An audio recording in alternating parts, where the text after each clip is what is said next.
চলুন ঝটপট chicken ফ্রাইয়ের coating শিখে আসি। এখানে শুকনো ময়দা দিয়ে ঝাঁকাতেও হবে না আর এক্সট্রা ময়দা নষ্টও হবে না। প্রথমে চিকেনগুলোকে মেরিনেট করতে হবে। এর জন্য চিকেনের মধ্যে আদা রসুন পেস্ট, লবণ, শুকনো মরিচ গুঁড়া, গোলমরিচ গুঁড়া, জিরা গুঁড়া, একটু সয়া সস দিয়ে 3-4 ঘন্টা মেরিনেট করে রেখেছিলাম।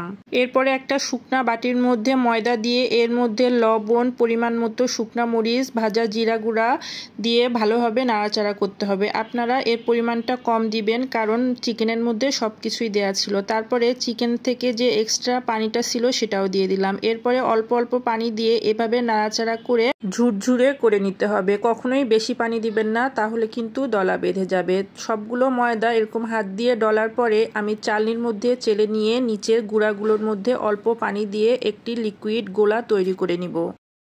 এখন একটি প্লেটের মধ্যে সেই ঝুরঝুরে ময়দাটুকু দিয়ে চিকেনগুলো হাত দিয়ে চেপে চেপে এভাবে কোটিংটা লাগাতে হবে। আপনারা যথাসম্ভব চেষ্টা করবেন চিকেনের সব জায়গায় যেন কোটিংটা ভালোভাবে লাগে। তারপরে সেই লিকুইড গোলাটার মধ্যে আরেকবার দিয়ে আমি ডাবল কোটিং করে নিব। ডাবল কোটিং করলে চিকেনের উপরটা বেশি ক্রিস্পি হয়। এখন ডুবো তেলের মধ্যে চিকেনগুলো অল্প আঁচে ভেজে নিতে হবে। এভাবে আপনারা যদি চিকেন ফ্রাই করেন তাহলে এক্সট্রা ময়দাটা কখনোই নষ্ট হবে না। ধীরে ধীরে ভাজার পরে দেখেন কতটা ক্রিস্পি হয়েছে এই চিকেন ফ্রাইটা। এখন বাসায় বানানো সসের সাথে পরিবেশন করুন মজাদার চিকেন ফ্রাই।